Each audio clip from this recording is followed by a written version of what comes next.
What's up, Goody RS here with the beginning of a new series where I cover the new manga releases of Choujin X. I have a video covering chapters 1 through 6 coming out later this week, but now let's talk about chapter 7. This chapter finally feels like we're getting somewhere in the story with our main character powering up and coming into his own.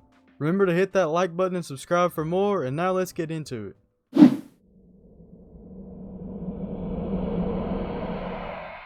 In case you need a refresher, Chapter 6 showed our two protagonists, Ely and Tokio, fight against Nari, the white snake Choujin. Things escalated and Nari revealed a new form called Full Beastification, where she transforms into a giant white snake with super speed and power. We're left on a crazy cliffhanger where Tokio is about to reveal his very own Full Beastification form for the first time, and that's where Chapter 7 picks up.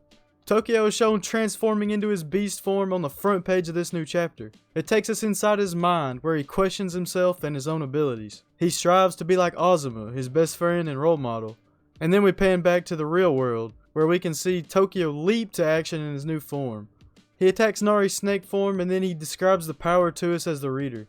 In this form he feels extremely light. He's in vulture form, as that is his Choujin power, and he likely has many characteristics and abilities of a bird. He feels empowered and ferocious, as par for the course of a Choujin. And he finally is confident enough to take a stand and fight against the monstrous Nari. Tokio punches her snake form as hard and fast as physically possible, and he destroys his arm, reminiscent of Deku from My Hero. He urges Ely to run, but that wasn't even a possibility. Nari comes after her, but Ely's able to fire off a shot of smoky flames to keep her at bay. Tokio uses this opportunity to snatch Ely up and escape. We then learn that as part of his vulture powers, Tokio literally has almost no mass to his figure. He can float very high and will probably be able to learn to fly later on down the line. He drops Ely, and she again has to defend herself against Nari. Tokio and Ely try to run again, but they know they'll just be too slow. They decide to fight together against the monster. Some strategic planning goes down, and they realize that her hard external scales are her main defense, so they should aim to attack her from the inside. Tokio is going to distract Nari, while Ely broils her from the inside out using her flame powers. Tokio fumbles around, keeping Nari focused on him, and then he gets inside and opens her mouth to give Ely a shot. Ely's power fails, as she's still not very good at controlling it yet, and then Tokio runs out of steam as well. His vulture mask that's been stuck on his face since his initial transformation into a Choujin breaks off, which would be a relief to him at any other point in time, but at this point he's literally inside the mouth of a giant snake beast.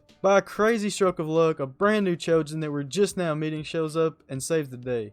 He uses an insanely overpowered sword attack and pierces the giant snake's skull, then somehow duplicates the sword, completely carving up Nari's beast form. This new Choujin confronts Nari, who shrank back to her human form, and we learn that she was simply a lackey for the organization that sold Johnny the Choujin drug back in the beginning. We also learn through this conversation that Choujins must register and train to be able to legally use their powers, so the mass destruction we've seen up to this point is all illegal and is pretty happenstance. This man now addresses Ely, and we learn that they know each other, and that Ely's a trainee at his institution. He then asks Tokio about his own powers, and although he isn't registered yet, he doesn't seem to be in trouble with the man. Tokio starts to pass out, and we see a really funny exchange where this man and Ely now believe that Tokio's name is Zaven Kurahara. At this point they all leave in a helicopter for the aforementioned institution, and now my favorite character so far enters the fold. Tokio wakes up to Hoshi Sandaq, the Choujin protector of the prefecture, offering him an apple. We learn that the institution is called Yamato Mori,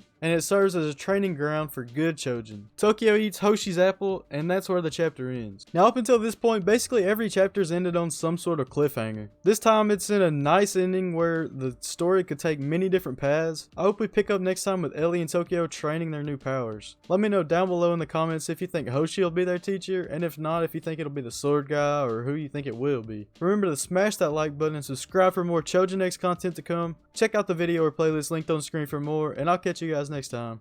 Peace.